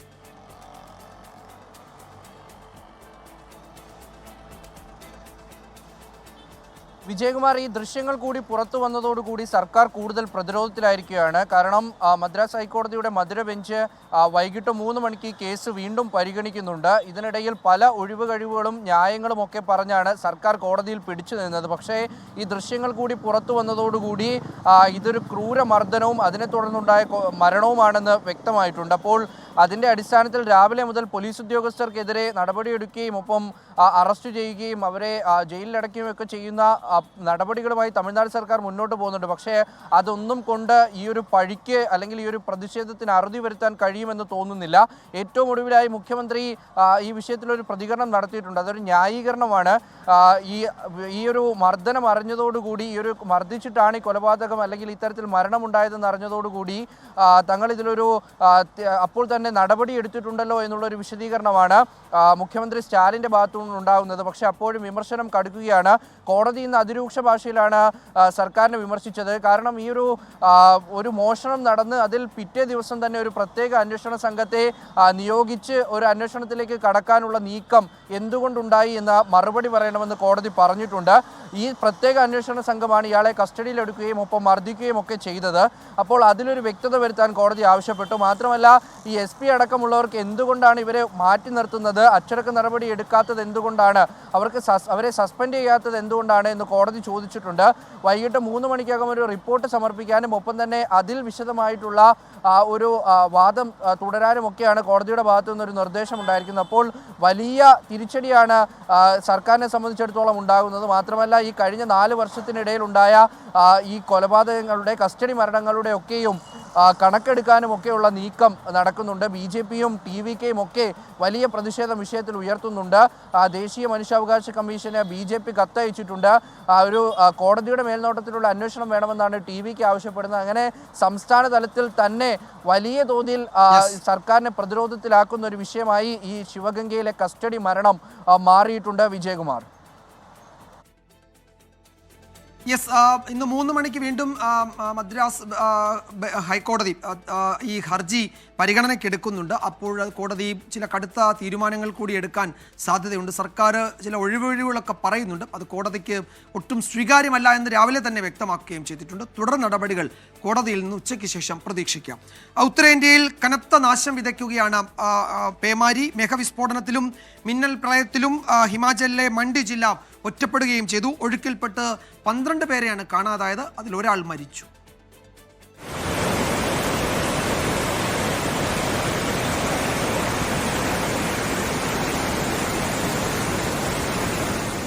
അതിരൂക്ഷമാണ് ഉത്തരേന്ത്യൻ സംസ്ഥാനങ്ങളിൽ മഴക്കെടുതി. ഹിമാചൽ പ്രദേശിലും ഉത്തരാഖണ്ഡിലുമാണ് മഴ കൂടുതൽ നാശം വിതച്ചത്. ഹിമാചലിൽ മേഘവിസ്ഫോടനത്തിൽ നിരവധി കെട്ടിടങ്ങളും റോഡുകളും തകർന്നു. മാണ്ഡി ജില്ലയിൽ 12 പേരെ ഒഴുക്കിൽപ്പെട്ട് കാണാതായി. ജില്ലയിലെ എല്ലാ നദികളും ഒഴുകുന്നത് അപകടനിലയ്ക്ക് മുകളിൽ. ഹിമാചലിൽ 6 ജില്ലകളിൽ മിന്നൽ പ്രളയ സാധ്യതാ മുന്നറിയിപ്പ് നൽകി. ഉത്തരാഖണ്ഡിൽ കാണാതായ 7 തൊഴിലാളികൾക്കായി തെരച്ചിൽ തുടരുകയാണ്. മറ്റു ഉത്തരേന്ത്യൻ സംസ്ഥാനങ്ങളിലും മഴക്കെടുതി രൂക്ഷമാണ്. ഒഡീഷയിലെ ബലാസോർ, മയൂർഭഞ്ച് എന്നിവിടങ്ങളിൽ നിന്ന് നിരവധി പേരെ ഒഴിപ്പിച്ചു. രാജസ്ഥാനിലെ ആൽവാറിൽ റോഡുകളിലും വീടുകളിലും വെള്ളം കയറി. നഗരത്തിൽ 2 അടി വരെ വെള്ളം പൊങ്ങി. അസം, നാഗാലാൻഡ്, മണിപ്പൂർ, ഉത്തർപ്രദേശ്, ഹിമാചൽ പ്രദേശ്, ഹരിയാന, മധ്യപ്രദേശ്, ഛത്തീസ്ഗഡ്, ഗുജറാത്ത് എന്നിവിടങ്ങളിൽ കാലാവസ്ഥാ കേന്ദ്രം ഓറഞ്ച് അലർട്ട് പ്രഖ്യാപിച്ചു. 24 ഡൽഹി. ഡൽഹിയിൽ മോശം കാലാവസ്ഥാ മുന്നറിയിപ്പിനിടെ അതൊക്കെ അവഗണിച്ച് വിമാനം പറന്നതിൽ നടപടിയുമായി DGCA. അഹമ്മദാബാദ് വിമാന ദുരന്തമുണ്ടായി 38 മണിക്കൂറിലായിരുന്നു ഈ സംഭവം. എയർ ഇന്ത്യ വിമാനമാണ് ഈ നിലയിൽ സുരക്ഷാ മുന്നറിയിപ്പുകളൊക്കെ അവഗണിച്ച് പറന്നുയർന്നത്. അന്വേഷണം ആരംഭിച്ചിട്ടുണ്ട് DGCA. പൈലറ്റുമാരെ ജോലിയിൽ നിന്ന് മാറ്റി നിർത്തുകയും ചെയ്തിട്ടുണ്ട്. അഹമ്മദാബാദ് വിമാനാപകടം നടന്ന 38 മണിക്കൂറിലാണ് മറ്റൊരു എയർ ഇന്ത്യ വിമാനം സുരക്ഷാ മുന്നറിയിപ്പുകൾ അവഗണിച്ചത്. ഡൽഹി വിയറ്റ്ന AI-187 വിമാനം പറന്നുയർന്നതിന് പിന്നാലെ മർദ്ദം നഷ്ടപ്പെട്ട് 900 അടി താഴ്ചയിലേക്ക് താഴ്ത്തേണ്ടി വന്നു. സ്റ്റിക് ഷേക്കർ മുന്നറിയിപ്പാണ് പറന്നുയർന്നതിന് പിന്നാലെ ഗ്രൗണ്ട് പ്രോക്സിമിറ്റി വാർണിംഗ് സിസ്റ്റത്തിൽ നിന്ന് വിമാനത്തിന് ലഭിച്ചത്. വിമാനത്തിന്റെ നിയന്ത്രണം വീണ്ടെടുത്ത പൈലറ്റുമാർ 9 മണിക്കൂർ യാത്രയ്ക്ക് ശേഷം വിയറ്റ്നയിൽ സുരക്ഷിതമായി ഇറക്കി. ഫ്ലൈറ്റ് ഡേറ്റ റെക്കോർഡർ കൃത്യമായി പരിശോധിച്ചതോടെയാണ് നടന്ന സംഭവത്തിന്റെ തീവ്രത വ്യക്തമായതും പൈലറ്റുമാരും സുരക്ഷാ വിഭാഗവും വിവരം മറച്ചുവെക്കാൻ ശ്രമിച്ചത് കണ്ടെത്തുകയും ചെയ്തത്. പൈലറ്റുമാർ സമർപ്പിച്ച റിപ്പോർട്ടിൽ ഇക്കാര്യങ്ങൾ മറച്ചുവെച്ചിരുന്നു. ഇതോടെ DGCA കർശന നടപടിയിലേക്ക് കടന്നു. സംഭവത്തിൽ വിശദമായ അന്വേഷണം ആരംഭിച്ച DGCA വിമാനം പറത്തിയ പൈലറ്റുമാരെ ജോലിയിൽ നിന്ന് മാറ്റി നിർത്തി. എയർലൈന്റെ സുരക്ഷാ മേധാവിയെ DGCA വിളിച്ചുവരുത്തി ചോദ്യം ചെയ്തു. 24 ഡൽഹി. കൊല്ലം ചിതറയിൽ നിന്ന് ഒരു പ്രധാനപ്പെട്ട വാർത്ത വരുന്നുണ്ട്. അവിടെ ഹോട്ടലിൽ നിന്ന് വാങ്ങിയ ബിരിയാണിയിൽ കുപ്പിച്ചില്ല് കണ്ടെത്തി. കുപ്പിച്ചില്ല് കുടുങ്ങി തൊണ്ട മുറിഞ്ഞ കിളിത്തട്ട് സ്വദേശി സൂരജ് ആശുപത്രിയിൽ പിന്നീട് ചികിത്സ തേടുകയും ചെയ്തു. പരാതിയെ തുടർന്ന് ചിതറ NR ഹോട്ടലിൽ ഭക്ഷ്യസുരക്ഷാ വിഭാഗം പരിശോധന നടത്തി. ഇന്നലെ ഉച്ചയ്ക്കാണ് ചിതറ ഗ്രാമപഞ്ചായത്തിലെ താൽക്കാലിക ജീവനക്കാരനായ സൂരജ് 4 ബിരിയാണി പൊതി വാങ്ങിയത്. വീട്ടിലെത്തി ഗർഭിണിയായ ഭാര്യയ്ക്കും സഹോദരനുമൊപ്പം കഴിച്ചുകൊണ്ടിരിക്കുമ്പോഴാണ് സൂരജിന്റെ ബിരിയാണിയിൽ നിന്നും കുപ്പിച്ചില്ല് ലഭിച്ചത്. എൻ്റെ വൈഫ് 4 മാസം പ്രഗ്നൻ്റ് ആണ്. അപ്പം ഞാനല്ല അവളാണിത് കഴിച്ചിരുന്നുണ്ടെങ്കിൽ ഉണ്ടാകുന്ന അവസ്ഥകൾ എല്ലാവർക്കും അറിയാം. ഈ ഹോട്ടലിന് ബന്ധപ്പെട്ട് സംസാരിക്കുമ്പോൾ ഹോട്ടലുകാർ പറയുന്നത് നമ്മളെന്തോ അവരോടുള്ള ശത്രുത കാരണം ചെയ്തതാണ്. നമ്മൾ ഈ ഹോട്ടലുമായിട്ട് മറ്റൊരു തരത്തിലുള്ള യാതൊരു ബന്ധവും ഇല്ല.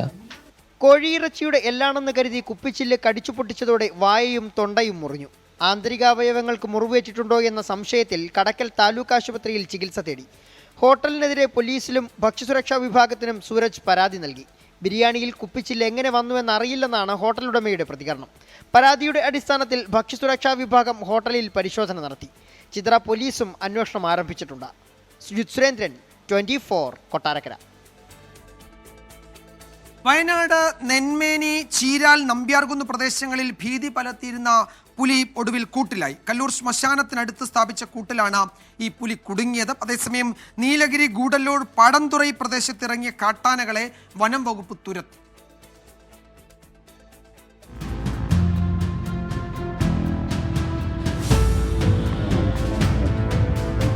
ആഴ്ചകളായി ചീരാൽ, നമ്പ്യാർകുന്ന് മേഖലയിൽ പുലിശല്യമുണ്ട്.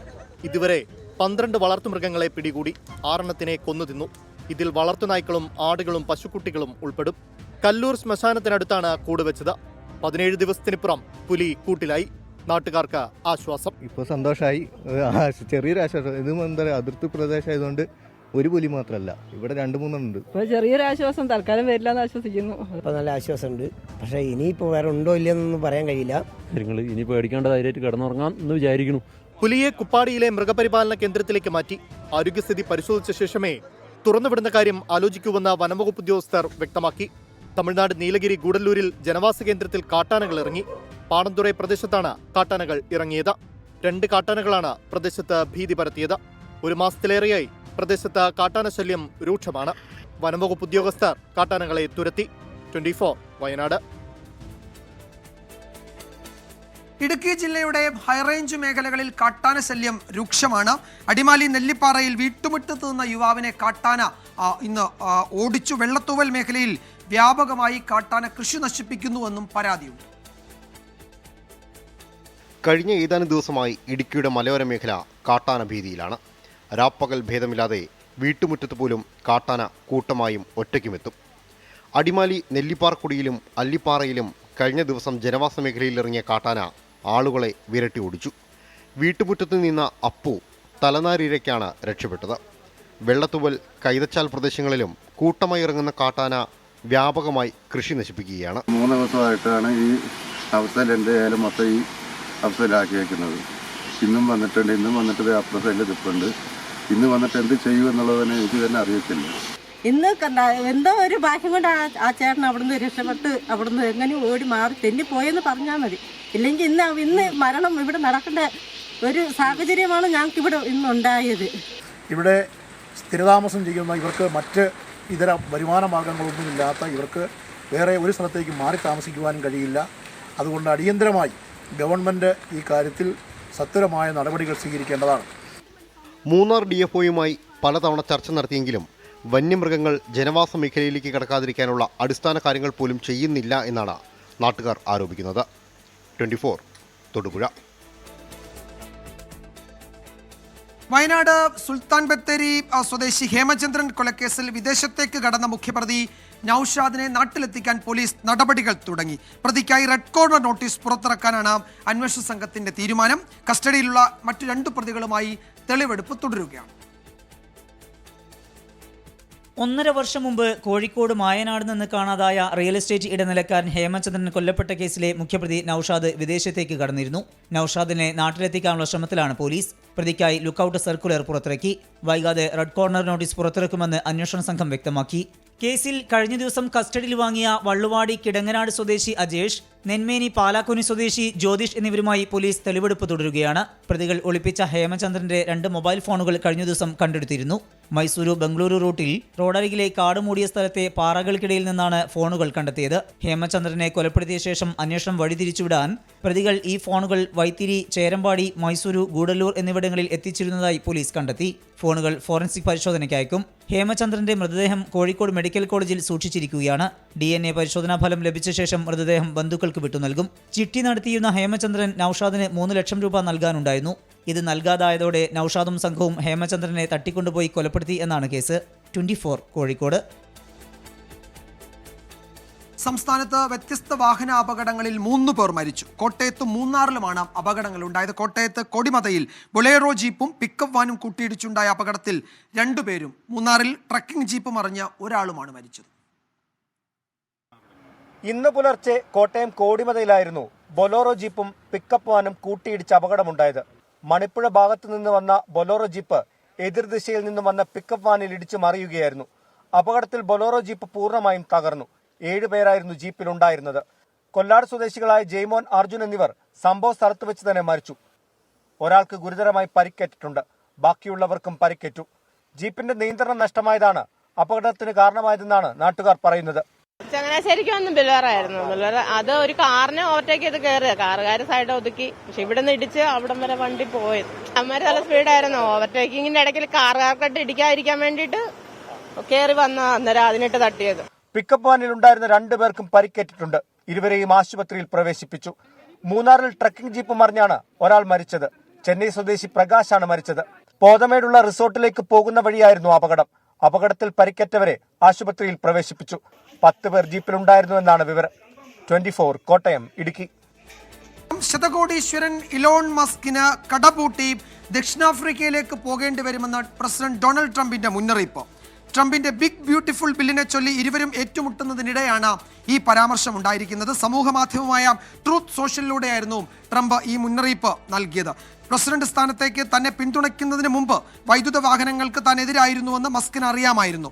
മസ്കിന്റെ കമ്പനികൾക്ക് നൽകുന്ന സബ്സിഡി ഇല്ലാതാക്കിയാൽ രാജ്യത്തിന് ഗുണം ചെയ്യുമെന്നും ട്രംപ് പറഞ്ഞു.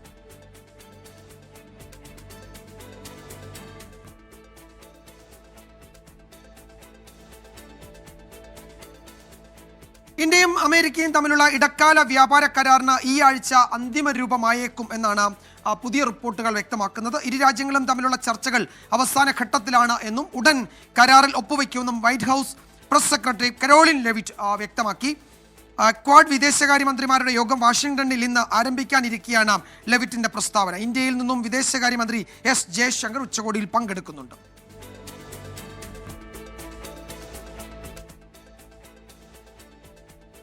ഗസയിൽ മാധ്യമപ്രവർത്തകരെയും ആക്ടിവിസ്റ്റുകളെയും ലക്ഷ്യമിട്ട ഇസ്രായേലിന്റെ ആക്രമണം. വടക്കൻ ഗസയിലെ കടൽ തീര കഫയിൽ ഇസ്രായേൽ നടത്തിയ വ്യോമാക്രമണത്തിൽ 41 പേരാണ് കൊല്ലപ്പെട്ടത്. ഇസ്രായേൽ പ്രധാനമന്ത്രി ബെഞ്ചമിൻ നെതന്യാഹുവും അമേരിക്കൻ പ്രസിഡന്റ് ഡൊണാൾഡ് ട്രംപും അടുത്ത തിങ്കളാഴ്ച വൈറ്റ് ഹൗസിൽ ചർച്ച നടത്തും.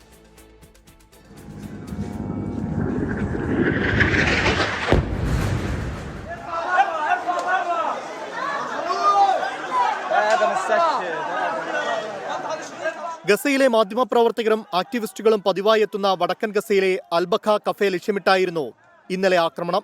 ഗസയിലെ സ്കൂൾ, ഭക്ഷ്യവിതരണ കേന്ദ്രം എന്നിവയ്ക്ക് പിന്നാലെയാണ് കടൽ തീരത്തുള്ള കഫേക്ക് നേരെ വ്യോമാക്രമണം.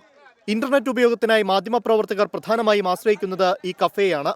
മാധ്യമപ്രവർത്തകരെയാണ് ആക്രമണത്തിലൂടെ ഇസ്രയേൽ ലക്ഷ്യമിട്ടതെന്നാണ് റിപ്പോർട്ടുകൾ. കഫേ ആക്രമണത്തിൽ മാത്രം 41 പേർ കൊല്ലപ്പെട്ടതായാണ് റിപ്പോർട്ട്. ഇന്നലെ മാത്രം ഗസയിൽ വിവിധ ആക്രമണങ്ങളിലായി 95 പേരാണ് കൊല്ലപ്പെട്ടത്. അതിനിടെ വരുന്ന തിങ്കളാഴ്ച വൈറ്റ് ഹൗസിൽ ഇസ്രയേൽ പ്രധാനമന്ത്രി ബെഞ്ചമിൻ നെതന്യാഹുവും അമേരിക്കൻ പ്രസിഡന്റ് ഡൊണാൾഡ് ട്രംപും കൂടിക്കാഴ്ച നടത്തും. ഗസയിൽ വരുന്നയാഴ്ച വെടിനിർത്തൽ നടപ്പാക്കുമെന്നും ഹമാസുമായി ബന്ദിക്കൈമാറ്റ ധാരണയിലെത്തുമെന്നും ട്രംപ് വ്യക്തമാക്കിയതിന് പിന്നാലെയാണ് കൂടിക്കാഴ്ച. ട്രംപ് അധികാരത്തിലെത്തിയ ശേഷം ഇത് 3ാം തവണയാണ് നെതന്യാഹുവുമായി വൈറ്റ് ഹൗസിൽ കൂടിക്കാഴ്ച നടത്തുന്നത്. നെതന്യാഹുവിന്റെ സന്ദർശനത്തിന് മുന്നോടിയായി ഈ ആഴ്ച ഇസ്രയേൽ സ്ട്രാറ്റജിക് കാര്യമന്ത്രി റോൺ ഡെർമർ ഉന്നത അമേരിക്കൻ നയതന്ത്ര ഉദ്യോഗസ്ഥരുമായി ചർച്ച നടത്തുമെന്നും റിപ്പോർട്ടുകളുണ്ട്. International desk 24. പഹൽഗാം ഭീകരാക്രമണം സാമ്പത്തിക യുദ്ധമെന്ന് വിദേശകാര്യമന്ത്രി ഡോക്ടർ എസ് ജയശങ്കർ. കശ്മീരിലെ ടൂറിസത്തെ നശിപ്പിക്കാനായിരുന്നു ശ്രമമെന്ന് UN ആസ്ഥാനത്ത് നടന്ന പരിപാടിയിൽ എസ് ജയശങ്കർ പറഞ്ഞു. ഭീകരതയ്ക്കെതിരെ അന്താരാഷ്ട്ര സമൂഹം ഒറ്റക്കെട്ടായി നിൽക്കണമെന്നും വിദേശകാര്യമന്ത്രി പറഞ്ഞു. 3 ദിവസത്തെ US സന്ദർശനം നടത്തുന്നതിനിടെ ഐക്യരാഷ്ട്രസഭ ആസ്ഥാനത്ത് നടന്ന പരിപാടിയിൽ പങ്കെടുത്തായിരുന്നു വിദേശകാര്യമന്ത്രി ഡോക്ടർ എസ് ജയശങ്കറിന്റെ പ്രതികരണം. കാശ്മീരിന്റെ സമ്പദ് വ്യവസ്ഥയുടെ പ്രധാന സ്രോതസ് ടൂറിസമാണ്. ഇതിനെ തകർക്കുക എന്ന ലക്ഷ്യത്തോടെയായിരുന്നു പഹൽഗാം ഭീകരാക്രമണം നടന്നത്. മതപരമായി ഭിന്നിപ്പുണ്ടാക്കാനും ശ്രമം നടന്നു. ആണവ ഭീഷണികൾക്ക് മുന്നിൽ വഴങ്ങരുത്, ഭീകരതയ്ക്കെതിരെ വിട്ടുവീഴ്ചയില്ലെന്ന ഇന്ത്യയുടെ നിലപാടും വിദേശകാര്യമന്ത്രി ആവർത്തിച്ചു. The world must come together on some basic concepts. No impunity to terrorists, no treating them as proxies, and no yielding to nuclear blackmail. ഒരു രാജ്യം അയൽ രാജ്യത്തിനെതിരായ തീവ്രവാദത്തെ പിന്തുണയ്ക്കുമ്പോൾ പരസ്യമായി ശബ്ദമുയർത്തേണ്ടത് ആവശ്യമാണെന്നും വിദേശകാര്യമന്ത്രി ഡോക്ടർ എസ് ജയശങ്കർ പറഞ്ഞു. UN രക്ഷാസമിതിയുടെ അധ്യക്ഷ സ്ഥാനത്തേക്ക് പാകിസ്ഥാൻ എത്തുന്നതിന് മുന്നോടിയായാണ് വിദേശകാര്യമന്ത്രിയുടെ പ്രതികരണം. വിനീത VG 24 ഡൽഹി. കൊൽക്കത്ത ലോ കോളേജിലെ വിദ്യാർത്ഥിനിയെ പീഡിപ്പിക്കാൻ പ്രതികൾ മുൻകൂട്ടി പദ്ധതികൾ തയ്യാറാക്കിയിരുന്നതായി പോലീസിന് വിവരം ലഭിച്ചു. പ്രതികൾക്കെതിരെ നേരത്തെയും ലൈംഗിക പീഡന പരാതികൾ ഉണ്ടായിരുന്നുവെന്നാണ് പോലീസിന് ലഭിച്ച റിപ്പോർട്ടുകൾ വ്യക്തമാക്കുന്നത്. അതേസമയം ലോ കോളേജ് അനിശ്ചിതകാലത്തേക്ക് അടയ്ക്കുകയും ചെയ്തു. കൊൽക്കത്തയിലെ നിയമ വിദ്യാർത്ഥിനി കോളേജിൽ പ്രവേശനം നേടിയ ആദ്യ ദിവസം മുതൽ തന്നെ മുഖ്യപ്രതി മനോജിത് മിശ്ര പെൺകുട്ടിയെ ലക്ഷ്യമിട്ടിരുന്നു. വിദ്യാർത്ഥിനിയെ പീഡിപ്പിക്കാൻ പ്രതികൾ മുൻകൂട്ടി പദ്ധതി തയ്യാറാക്കിയിരുന്നതായി അന്വേഷണ സംഘത്തിന് വിവരം ലഭിച്ചു. പ്രതികൾക്കെതിരെ നേരത്തെയും ലൈംഗിക പീഡന പരാതികളുണ്ടായിരുന്നതായി അന്വേഷണ സംഘം കണ്ടെത്തി. കോളേജിലെ 17ഓളം വിദ്യാർത്ഥികളിൽ നിന്ന് അന്വേഷണ സംഘം വിവരങ്ങൾ തേടി. കേസിലെ മറ്റു പ്രതികൾ തന്നെ ഭീഷണിപ്പെടുത്തിയാണ് കോളേജിലെ പ്രധാന കവാടം അടപ്പിച്ചതെന്നും തന്നെ തടങ്കലിൽ വച്ചിരുന്നതായും അറസ്റ്റിലായ കോളേജിലെ സെക്യൂരിറ്റി ഗാർഡ് പോലീസിന് മൊഴി നൽകി. വിദ്യാർത്ഥിനി കൂട്ടബലാത്സംഗത്തിനിരയായ കോളേജ് അനിശ്ചിതകാലത്തേക്ക് അടച്ചു. കേസിൽ അറസ്റ്റിലായ സായിബ് അഹമ്മദ്, പ്രമിത് മുഖർജി എന്നിവർ കോളേജിലെ വിദ്യാർത്ഥികളാണ്. ഇരുവരെയും പുറത്താക്കാൻ ഉന്നത വിദ്യാഭ്യാസ വകുപ്പ് നിർദ്ദേശം നൽകി. 24 ഡൽഹി. ഒഡീഷയിൽ മുതിർന്ന സർക്കാർ ഉദ്യോഗസ്ഥനെ BJP പ്രവർത്തകർ പരസ്യമായി മർദ്ദിച്ചെന്ന് പരാതി. ഭുവനേശ്വർ മുനിസിപ്പൽ കോർപ്പറേഷനിലെ അഡീഷണൽ കമ്മീഷണർ രത്നാകർ സാഹുവിനാണ് മർദ്ദനമേറ്റത്. ഇതേ തുടർന്ന് സംസ്ഥാന വ്യാപകമായി സർക്കാർ ജീവനക്കാർ പ്രതിഷേധിച്ചു.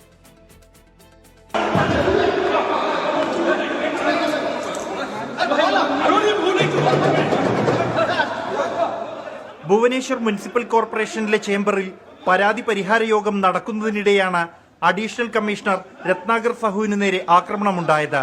മുറിയിലേക്ക് അതിക്രമിച്ചു കയറിയ ഒരു കൂട്ടം ആളുകൾ രത്നാകർ സഹുവിനെ വലിച്ചിഴച്ച് ക്രൂരമായി മർദ്ദിച്ചു. BJP നേതാവ് ജഗന്നാഥ് പ്രധാനെ ഫോൺ സംഭാഷണത്തിനിടെ അവഹേളിച്ചുവെന്ന് ആരോപിച്ചാണ് മർദ്ദനം. സഹുവിന്റെ മൊബൈൽ ഫോൺ കവർന്ന് അപകീർത്തികരമായ ഉള്ളടക്കം സമൂഹമാധ്യമത്തിൽ പങ്കുവച്ചതായും പരാതിയിൽ ആരോപണമുണ്ട്. സംഭവത്തിൽ പ്രതിഷേധിച്ച് സംസ്ഥാനത്തെ സർക്കാർ ജീവനക്കാർ ഇന്ന് കൂട്ടാവധിയെടുക്കാൻ ആഹ്വാനം ചെയ്തിരുന്നു.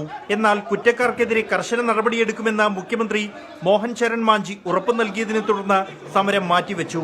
അതേസമയം സർക്കാർ ജീവനക്കാർ ഇന്ന് പ്രതിഷേധ പ്രകടനം നടത്തി.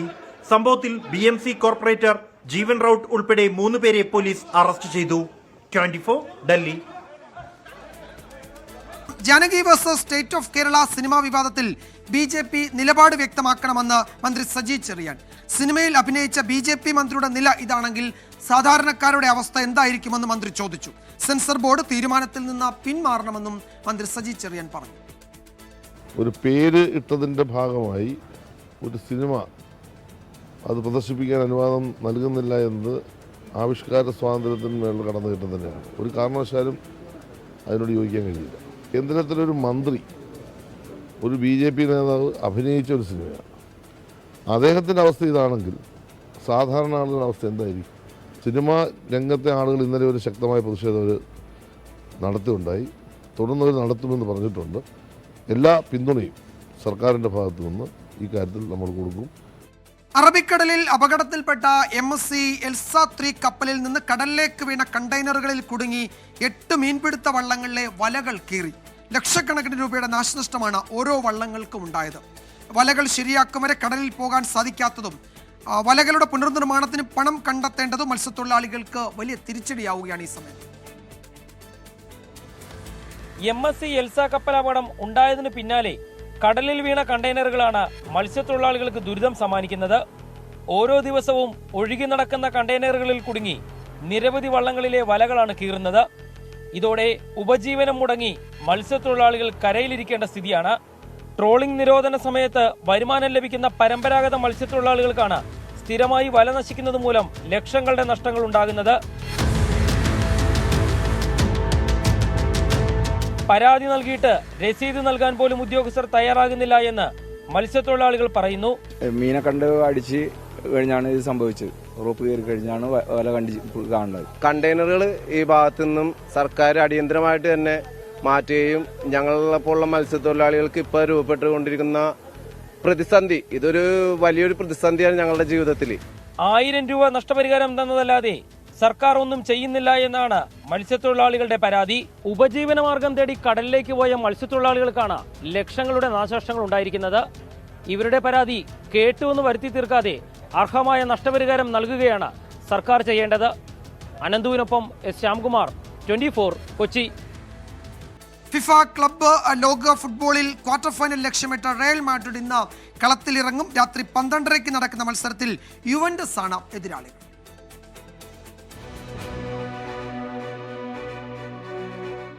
ഫിഫ ക്ലബ്ബ് ലോകകപ്പിൽ അൽ ഹിലാലിനെതിരായ സമനിലക്കുരുക്കോടെ തുടങ്ങിയ റയൽ മാഡ്രിഡ് പതിയെ താളം വീണ്ടെടുക്കുകയാണ്. മെക്സിക്കൻ ക്ലബ്ബ് പച്ചൂക്കയെയും ഓസ്ട്രിയൻ ക്ലബ്ബ് RB സാൽസ്ബർഗിനെയും വീഴ്ത്തി ഗ്രൂപ്പ് ചാമ്പ്യന്മാരായി തന്നെ പ്രീ ക്വാർട്ടറിലെത്തിയ ലോസ് ബ്ലാങ്കോസിന് ഇനി നേരിടാനുള്ളത് ഇറ്റാലിയൻ വമ്പന്മാരായ യുവന്റസിനെ. അസുഖം ഭേദമായി സൂപ്പർ താരം കിലിയൻ എംബാപ്പെ തിരിച്ചെത്തുന്നത് റയലിന് നൽകുന്ന ആശ്വാസം ചെറുതല്ല. എന്നാൽ എംബാപ്പെ ആദ്യ 11-ൽ കളിക്കാൻ സാധ്യത കുറവ്.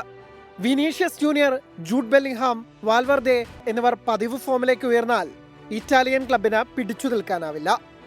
ഗ്രൂപ്പിലെ അവസാന മത്സരത്തിൽ മാഞ്ചസ്റ്റർ സിറ്റിയോട് തകർന്നടിഞ്ഞെങ്കിലും യുവന്റസും മോശമല്ല. കോളോ മുവാനിയും ഫ്രാൻസിസ്കോ കോൺസിക്കാവോയും ഇൽഡിസുമെല്ലാം ചേർന്ന ടീം റയലിന് ഷോക്ക് കൊടുക്കാൻ പോകുന്നവരാണ്. അവസാന 8-ൽ ഇടം മോഹിച്ച ബൊറൂസിയ ഡോട്ട്മുണ്ടും കളത്തിലെത്തും. ഇന്ത്യൻ സമയം നാളെ രാവിലെ 6:30 നടക്കുന്ന കളിയിൽ സെർജിയോ റാമോസിന്റെ മോൺട്രിയാണ് എതിരാളികൾ. Sports desk 24. വിംബിൾഡൺ ടെന്നീസ് പുരുഷ സിംഗിൾസിൽ സൂപ്പർ താരങ്ങൾ ഇന്ന് കളത്തിലിറങ്ങുകയാണ്. മുൻ ചാമ്പ്യൻ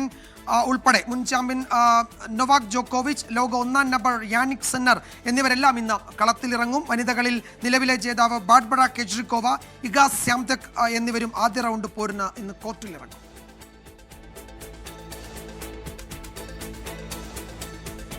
ലയൺസ് കേരള മൾട്ടിപ്പിൾ സെക്രട്ടറിയായി തെരഞ്ഞെടുത്ത ഡിസ്ട്രിക്ട് ഗവർണർ ജെയിംസ് വളപ്പിലേക്ക് തൃശൂരിൽ പൗരസ്വീകരണം ഒരുക്കി.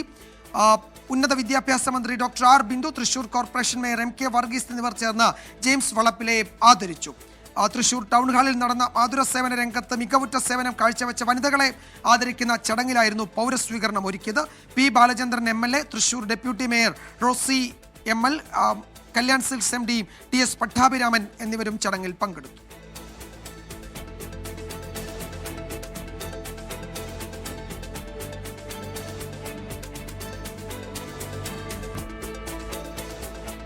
ആലപ്പുഴ ചാരുമൂട്ടിൽ സ്വകാര്യ പണമിടപാട് സ്ഥാപനത്തിൽ നിന്നുള്ള ഭീഷണിയെ തുടർന്ന് ഗൃഹനാഥൻ ജീവനൊടുക്കിയെന്നാണ് പരാതി. വള്ളിക്കുന്നം സ്വദേശി ശശിയാണ് മരിച്ചത്. സ്വകാര്യ പണമിടപാട് സ്ഥാപനത്തിൽ നിന്നെടുത്ത ലോണിന്റെ തിരിച്ചടവ് വൈകിയതായിരുന്നു ഭീഷണിക്ക് കാരണമെന്ന് കുടുംബം പോലീസിനെ അറിയിച്ചു. ഇന്നലെ വൈകുന്നേരം 5:30യോടെയാണ് ശശിയെ കിടപ്പുമുറിയിൽ തൂങ്ങി മരിച്ച നിലയിൽ കണ്ടെത്തുന്നത്. സ്വകാര്യ പണമിടപാട് സ്ഥാപനത്തിന്റെ കുറുത്തുകാട് ശാഖയിൽ നിന്ന് 55,000 രൂപയും താമരക്കുളം ശാഖയിൽ നിന്ന് 60,000 രൂപയുമാണ് ശശി ലോണെടുത്തത്. മരുമകളുടെ പേരിലായിരുന്നു ലോൺ.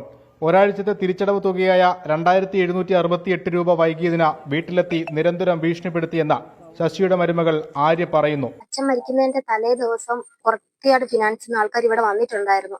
അവർ അച്ഛനോട് വളരെ മോശമായിട്ട് സംസാരിച്ചത്. ഇവര് വന്നു പോയതിനു ശേഷം അച്ഛൻ അന്ന് വീട്ടിൽ വന്നിട്ടില്ല. പിറ്റേന്ന് രാവിലെ വരുന്നത്. രാവിലെ വന്നപ്പോഴാ പുറത്തിയാട് ഇന്ന് ആൾക്കാർ ഇവിടെ 4 പേര് വന്നിട്ടുണ്ടായിരുന്നു. കുടിശ്ശിക തുക ഉടൻ തിരിച്ചടയ്ക്കണമെന്ന് മാത്രമാണ് ആവശ്യപ്പെട്ടതെന്നും ഭീഷണിപ്പെടുത്തിയിട്ടില്ലെന്നും കുറുത്തുകാട് ബ്രാഞ്ച് മാനേജർ പറഞ്ഞു. എന്നാൽ വിഷയത്തിൽ പ്രതികരിക്കാൻ താമരക്കുളം ബ്രാഞ്ച് അധികൃതർ തയ്യാറായില്ല. ആത്മഹത്യയ്ക്ക് പിന്നാലെ സ്ഥാപനം അടയ്ക്കുകയും ചെയ്തു. കുടുംബത്തിന്റെ പരാതിയിൽ വള്ളികുന്നം പോലീസ് അസ്വാഭാവിക മരണത്തിന് കേസെടുത്ത് അന്വേഷണം ആരംഭിച്ചു. 24 ആലപ്പുഴ. റിപ്പോർട്ടോടെ വാർത്താമഴ അവസാനിക്കുന്നു.